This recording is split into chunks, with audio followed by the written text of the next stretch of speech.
सबसे पहली खबर है रुद्रपुर से, जहां सीएम पुष्कर सिंह धामी ने रुद्रपुर के मनोज सरकार स्पोर्ट्स स्टेडियम में 5वां राज्य खेल आयोजन का विधिवत उद्घाटन किया। इस दौरान उन्होंने मार्च पास्ट सलामी की। एक सप्ताह तक चलने वाली इस खेल प्रतियोगिता में football, hockey, judo, kabaddi, badminton, table tennis जैसे 14 खेलों के 6000 खिलाड़ी, खेल अधिकारी और कोच हिस्सा ले रहे हैं। इस दौरान सीएम ने कहा कि सरकार खेलों को बढ़ावा देने के लिए प्रतिबद्ध है। सरकार ने खेलों को बढ़ावा देने के लिए नई नई योजनाओं की शुरुआत की है। सरकार प्रतिभावान खिलाड़ियों को सरकारी नौकरियों में प्राथमिकता दे रही है ताकि उत्तराखंड के खिलाड़ी अधिक से अधिक खेलों में रुचि लेकर प्रदेश का नाम रोशन कर सकें।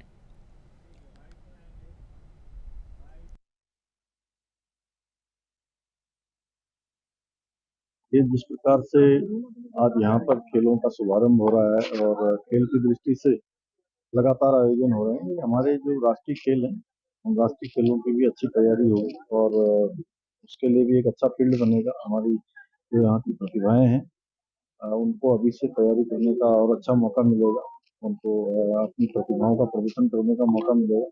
मैं सभी खिलाड़ियों को, इसके आयोजकों को, हमारे कोचों को, खेल संघों से जुड़े हुए सबको अपनी तरफ से बधाई देता हूँ, शुभकामनाएं देता हूँ। और खेलों के विकास के लिए, खिलाड़ियों के उत्थान के लिए हम प्रतिबद्ध हैं, संकल्पबद्ध हैं। इसीलिए हम नई खेल नीति भी लेके आए हैं। खिलाड़ियों के लिए प्रोत्साहन के लिए हमने अनेकों अनेक काम किए हैं। आउट ऑफ टर्न नौकरी देने की भी व्यवस्था की है। जो खेल कोटा पहले बंद हो गया था वो अभी फिर शुरू किया है। मुख्यमंत्री उदयमान खिलाड़ी योजना प्रारंभ की है। ऐसी अनेक योजनाएं हम खिलाड़ियों के लिए, क्योंकि देवभूमि के साथ साथ उत्तराखंड खेल भूमि भी बने, इसके लिए हम काम सर, स्टार प्रचारक के रूप में आप हरियाणा भी गए, कश्मीर भी गए, किस तरह का माहौल लग रहा है सर? जिस तरह से जम्मू कश्मीर में पहली बार चुनाव, जम्मू कश्मीर में पहली बार धारा 370 हटने के बाद चुनाव हो रहे हैं। ये जम्मू और कश्मीर दोनों के लोगों के लिए बहुत ऐतिहासिक चुनाव है। वहाँ चुनाव को लेकर, लोकतंत्र की बहाली को लेकर लोगों में अपार उत्साह है और मोदी सरकार ने जो धारा 370 वहाँ पर समाप्त की है, उसके बाद वहाँ पर जो शांति स्थापित हुई है, कानून का राज स्थापित हुआ है, पत्थरबाजी की घटनाएं, आतंकवाद, अलगाववाद, जिहाद की घटनाएं कम हुई हैं। वहाँ पर्यटन बढ़ा है, विकास तरक्की की ओर तेजी से बढ़ा है। लगभग 70,000 करोड़ से अधिक का वहाँ पर निवेश आया है। पर्यटन 2.5 गुना से भी ज्यादा बढ़ा है। और इन सालों में लोग जो भयक्रांत रहते थे, शांतिपूर्ण जीवन जी रहे हैं। तो ये सब जो अंतर है वहाँ की जनता देख रही है। इसलिए लोग वहाँ पर मोदी जी का और डबल इंजन की सरकार चाहते हैं। उत्तराखंड के पूर्व डीजीपी अनिल रतूड़ी द्वारा लिखी गई खाकी में स्तप्रज्ञ पुस्तक का सीएम धामी ने आईआरडीटी सभागार में विमोचन किया। इस दौरान सीएम धामी ने कहा कि पूर्व उत्तराखंड डीजीपी ने अपने कार्यकाल में पूर्ण निष्ठा, निस्वार्थ भाव से अपनी सेवा राज्य में दी और वो एक गौरव का प्रतीक हैं। साथ ही उन्होंने अपने कार्यकाल में आई चुनौतियों का वर्णन इस पुस्तक में लिखा है, जो कि हम सभी लोगों को इस पुस्तक में पढ़ने को मिलेगा। अपने बच्चों को इसको पढ़ना चाहिए, क्योंकि यह पुस्तक आने वाली पीढ़ी के लिए एक प्रेरणा का स्रोत है, जिसके लिए सीएम धामी ने पूर्व उत्तराखंड डीजीपी को शुभकामनाएं दी हैं।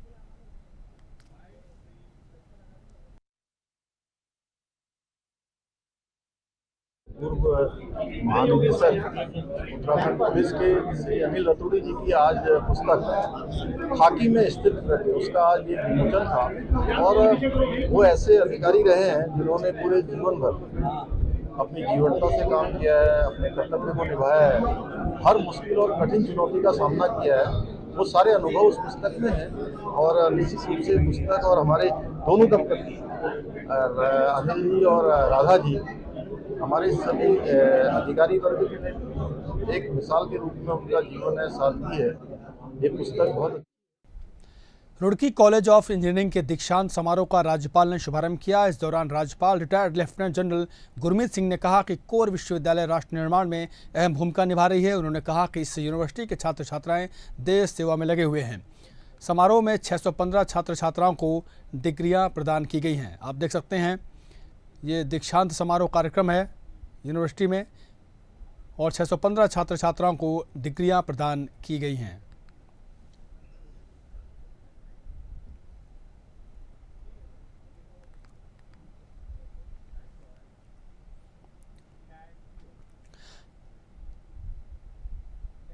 देहरादून में महिलाओं के साथ हो रहे उत्पीड़न और बलात्कार की घटनाओं को लेकर कांग्रेस उग्र नजर आने लगी है। महिला कांग्रेस ने मामले में मुख्यमंत्री आवास का कूच किया। मुख्यमंत्री आवास कूच के दौरान भारी संख्या में कांग्रेस के महिला कार्यकर्ता उपस्थित रहीं। इसके अलावा पूर्व मुख्यमंत्री हरीश रावत, नेता प्रतिपक्ष यशपाल, प्रदेश अध्यक्ष करण माहरा समेत हरक सिंह रावत भी कूच के दौरान उपस्थित रहे।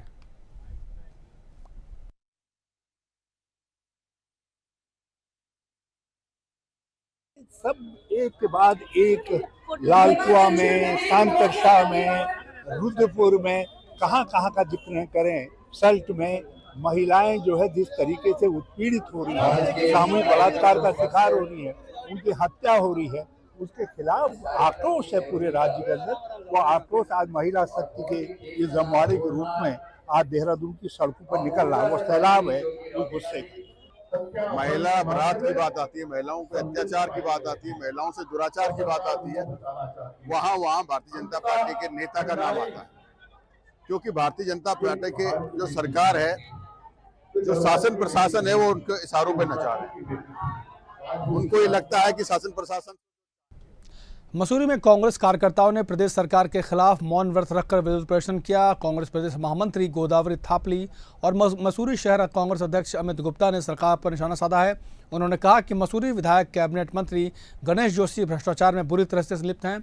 आय से ज़्यादा संपत्ति पर उनके खिलाफ आरोप साबित हो गए हैं।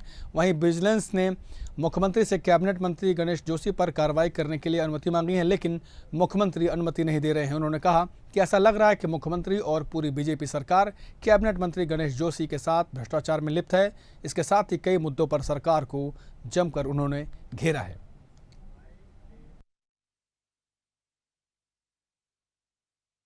जिन्होंने हमारी महिला नेत्री और प्रदेश महामंत्री और जो 2 बार उनके सामने चुनाव लड़ चुकी है, उस महिला के कद की बात करी तो कद उनका उनसे 10 गुना ऊपर है, क्योंकि वो किसी घोटाले में लिप्त नहीं है, उन्होंने कोई भ्रष्टाचार नहीं करा, वो गणेश जोशी के कद में नहीं आना चाहती।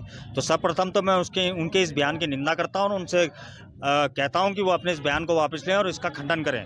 वहीं जहाँ तक आज मौन व्रत का हमारा जो हम यहाँ बैठे हैं, हमने पूर्व में भी प्रेस वार्ता की थी और अभी तक मुख्यमंत्री द्वारा कोई कार्रवाई नहीं की गई है।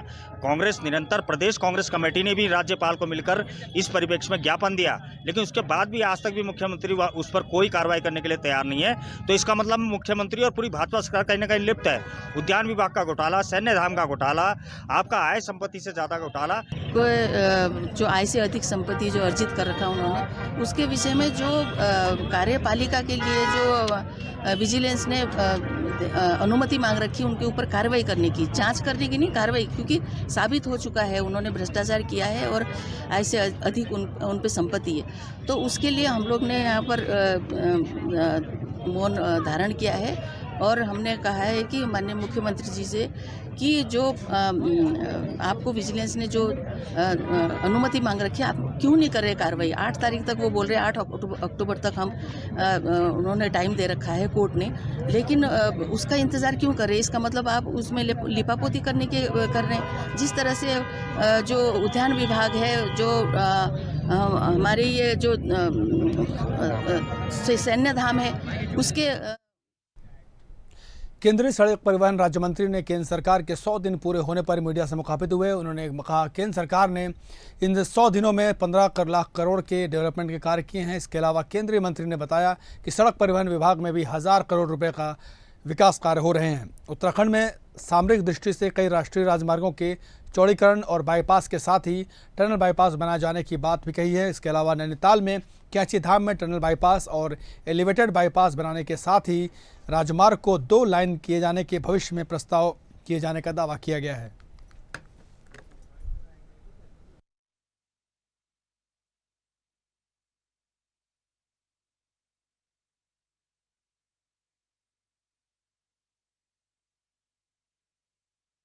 ₹15 लाख करोड़ रुपए का निवेश पूरे देश भर के अंदर नरेंद्र भाई मोदी जी के मार्गदर्शन में हुआ है, जिसमें किसानों के लिए, जिसमें गरीब परिवार, वंचित समाज के लिए और आने वाले युवाओं के भविष्य के लिए ये 15 लाख करोड़ से अधिक का निवेश हुआ है।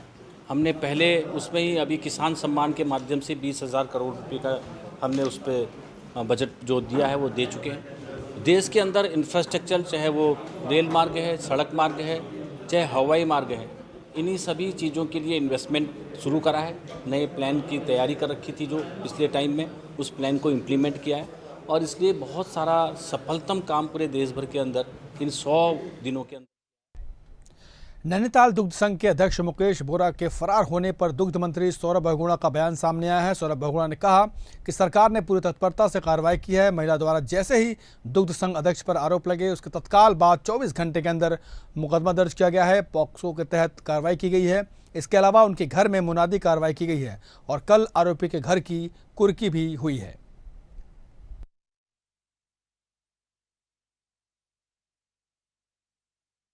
पहली बात तो बचाने को विषय होता नहीं है। केंद्र जहाँ न्यायालय में भी सरकार जो पैरवी कर रही है उसके रिजल्ट आप देख रहे हैं। आज कुर्की तक उनके घरों के अंदर हो चुकी है और मैं तो कि हर अपराधी वो किसी भी रूप में छूटना नहीं चाहिए, उसके लिए सरकार और जो एजेंसियां हैं वो काम कर रही हैं। बहुत जल्दी अपराधी सलाखों के अंदर होगा। ये कहना कि पुलिस कार्रवाई नहीं करी थोड़ा सा गलत होगा, क्योंकि जैसे ही पुलिस के संज्ञान में ये मैटर आया 24 घंटे के अंदर एफआईआर दर्ज करी गई है और उसके बाद पॉस्को की उसमें ऐड की गई है दफ़ा, और उसके साथ साथ लगातार कुर्की की फिर जो है कार्रवाई करी गई है। हमारे सरकार में वो मनोनीत थे अध्यक्ष फेडरेशन के, उनको वहाँ से हटाया गया है। तो देखिए सरकार का एक स्पष्ट मत है कि कभी भी महिला। उत्तराखंड सरकार लोगों को स्वरोजगार से जोड़ने के लिए लगातार प्रयासरत है। इसी क्रम में पशुपालन विभाग भी लोगों को स्वरोजगार से जोड़ने के लिए कई योजनाएं चला रहा है, जिससे जुड़कर लोग अपना स्वरोजगार कर रहे हैं। पशुपालन विभाग गंगा गाय योजना चला रहा है। इस योजना से लोगों को जोड़ने के लिए सरकार ने इसमें सब्सिडी की व्यवस्था की है। ST/SC की महिलाओं के लिए 75 तो वहीं जनरल कैटेगरी के महिलाओं के लिए 50 की सब्सिडी है। साथ ही उत्तराखंड में पशुपालन विभाग गोट वैली योजना भी चल रही है, जिससे जुड़कर लोग अपना स्वरोजगार कर रहे हैं। योजना से जुड़कर हजारों लोग सरकारी योजना का लाभ उठा रहे हैं। पशुपालन मंत्री ने कहा कि सरकार की यह मंशा है कि लोगों को रोजगार से जोड़ा जाए, इसीलिए इन सारी योजनाओं को चलाया जा रहा है और इसमें सब्सिडी भी रखी गई है।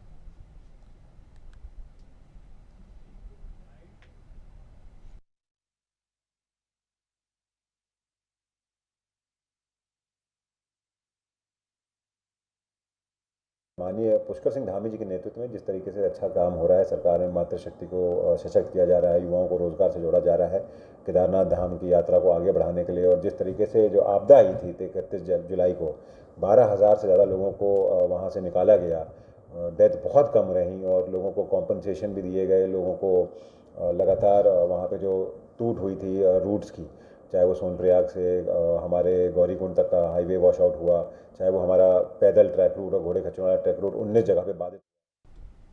उत्तराखंड में दंगों और धरना प्रदर्शन में सार्वजनिक संपत्ति को नुकसान पहुंचाने वालों के खिलाफ जुर्माना लगेगा और उसके खिलाफ कानूनी कार्रवाई भी की जाएगी। मुख्यमंत्री पुष्कर सिंह धामी ने इसका स्वागत किया है और राज्यपाल के प्रति अपना आभार भी प्रकट किया है। उत्तराखंड की विधानसभा ने पिछले महीने ही इस विधेयक को मंजूरी के लिए राज्यपाल के पास भेजा था। राज्यपाल ने इस बिल पर अपनी मंजूरी दे दी है। बिल का नाम उत्तराखंड सार्वजनिक और निजी संपत्ति क्षतिपूर्ति वसूली विधेयक रखा गया है, जिसके मुताबिक दंगाइयों और पब्लिक प्रॉपर्टी को नुकसान पहुंचाने वालों से नुकसान की पूरी वसूली की जाएगी और 8 लाख तक का जुर्माना लगाया जा सकेगा। मुख्यमंत्री धामी ने राज्यपाल को धन्यवाद देते हुए कहा कि ये कानून अपराध के खिलाफ एक कारगर कदम है। उन्होंने कहा कि दंगों, विरोध प्रदर्शनों और धरनों के दौरान सार्वजनिक संपत्ति को नुकसान पहुँचाना अपराध की श्रेणी में आएगा। जो भी उसका उल्लंघन करेगा उसे दंडित किया जाएगा।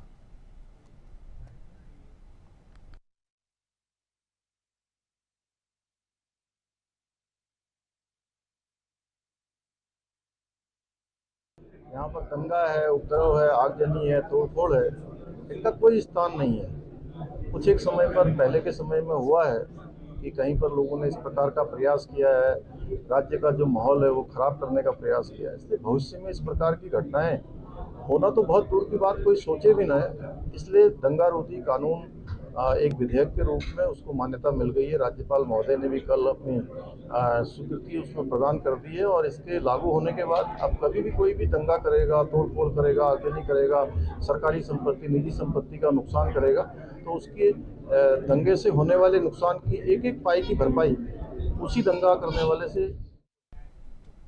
हल्द्वानी नैनीताल जिले की डीएम ने नगर निगम क्षेत्र में जन समाधान दिवस चलाया है, जिस पर कांग्रेस विधायक सुमित हृदयेश ने सवाल उठाते हुए कहा कि लोगों की समस्याओं को नहीं सुना जा रहा। उन्होंने कहा कि डीएम भाजपा के पदाधिकारियों के बगल में बैठकर जनता दरबार लगा रही हैं। एक प्रिंसिपल की तरफ फरियादियों से व्यवहार किया जा रहा है। ऐसे में बीजेपी से डीएम को ही मेयर का टिकट दे देना चाहिए। विधायक सुमित हृदय ने कहा कि इसी तरह के अधिकारी बीजेपी की नैया डुबाएंगे और आने वाले विधानसभा चुनाव में ऐसे अधिकारियों की बदौलत बीजेपी का सूपड़ा साफ हो जाएगा। यहाँ पे डीएम कैंप कार्यालय जो कि एक नई परंपरा शुरू हुई कि निकाय चुनाव से ठीक पहले, अब ठीक है, अच्छी बात है, वार्डों का वो कर रहे हैं। स्थानीय विधायक को पहली जो वार्ड 1 से 10 की बैठक हुई, कोई जानकारी नहीं भेजी गई। उसके बाद मैंने एक आध जगह आपत्ति जताई, तो जो अगली 10 से 20 की हुई, एक शाम पहले नगर आयुक्त साहब का मेरे को व्हाट्सएप पे मैसेज आया। अब ये जो कल हुआ उसकी मेरे को एक दिन पहले चिट्ठी नगर निगम से आई। और ऐसा पूरा भारतीय जनता पार्टी का प्रायोजित कार्यक्रम है और वहाँ पे ऐसा लग रहा है प्रिंसिपल बैठी है और जो फरियादी आ रहे हैं सबको डिसिप्लिन करना है। जैसे शरारती बच्चे नहीं होते, वो फरियादी हैं, फरियाद अपनी लेके आते। हो सकता है कुछ कमी हो, कुछ वो हो, लेकिन समझा के सम्मान के साथ। एक इंसान को क्या चाहिए जीवन में? सम्मान चाहिए। और ये गरीब लोग हैं, जनता है, जनता की तो सर्वेंट है, पब्लिक सर्वेंट है। ये जितने अधिकारी भूल जाते हैं। और मैं तो देख रहा हूँ स्थानीय जो विधायक हैं नैनीताल जिले के, पूर्व मंत्री हैं, बड़े जो इनके पदाधिकारी हैं, वो भी डीएम साहब से बात करने में बचते हैं। कहीं ना कहीं उनको डर लगा हुआ है। तो अगर इतना ही सारी व्यवस्था उनके हाथ में भारतीय जनता पार्टी की सरकार ने दे दिया, तो मेरा आवेदन है कि मेयर का भी चुनाव आ रहा है, वो भी चुनाव डीएम महोदय को लड़ा दीजिए, उन्हीं को टिकट दे दीजिए। जब आपने आपके सारे विधायक वहाँ पे, हमारे सम्मानित विधायक हैं, उनकी वहाँ पे क्लास ले ली गई और पूर्व केंद्रीय मंत्री भी वहाँ बैठे जिन्होंने एक शब्द नहीं कहा, तो अगर इतना संरक्षण है और इतना विश्वास उन पे है कि सिंगल वन मैन शो चलेगा, तो टिकट भी उन्हें दे दीजिए, मेयर का चुनाव भी लड़ा दीजिए। और मेरा तो अनुमान है कि अगला जो विधानसभा चुनाव 2027 का आएगा, ऐसे अधिकारियों की वजह से भारतीय जनता पार्टी का जिले से सूपड़ा साफ होगा। ये मेरा मुख्यमंत्री पुष्कर सिंह धामी का जनपद चंपावत में एक दिवसीय भ्रमण कार्यक्रम है। इसी की जानकारी देते हुए जिलाधिकारी नवनीत पांडे ने बताया कि अपने भ्रमण कार्यक्रम के दौरान मुख्यमंत्री पुलिस लाइन से प्रस्थान कर आपदा प्रभावित क्षेत्रों का हवाई सर्वेक्षण करेंगे और इसके बाद बनबसा पहुंचेंगे। मुख्यमंत्री एनएचपीसी गेस्ट हाउस में जनपदीय अधिकारियों के साथ आपदा प्रभावित क्षेत्रों में चल रहे राहत कार्यों की जानकारी लेंगे, जिससे चंपावत में आपदा से भारी तबाही मची हुई है और इसी को देखते हुए सीएम ने एक दिवसीय भ्रमण का कार्यक्रम रखा है।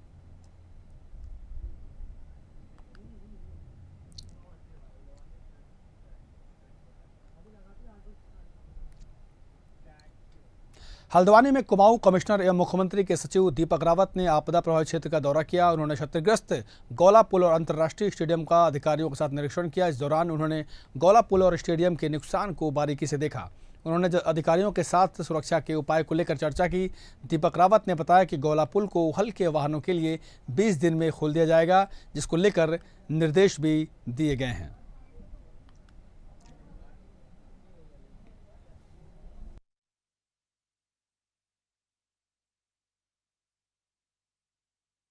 इस तरीके से है कि आप जानते हैं कि शहर के बीचों बीच से गौड़ा रिवर बहती है और इसमें बहुत सारी एजेंसीज अभी हो गई हैं जिनके प्रॉपर्टीज़ को डैमेज हो रहा है।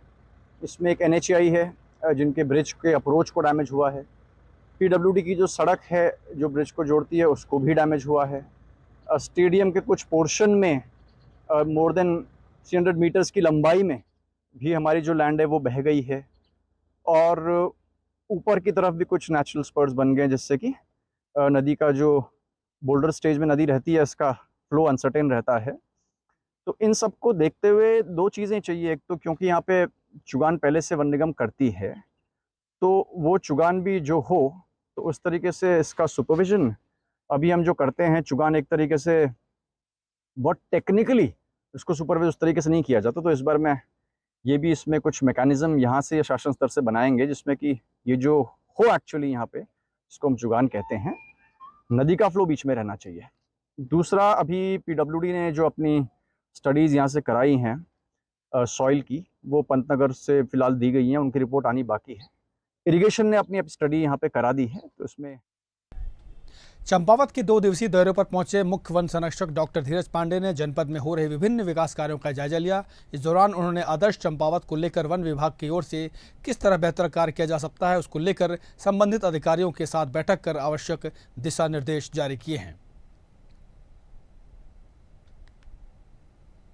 2 दिवसीय दौरे पर चंपावत पहुंचे मुख्य वन संरक्षक और विभिन्न व्यवस्थाओं का उन्होंने जायजा लिया है। तस्वीरें आप देख सकते हैं।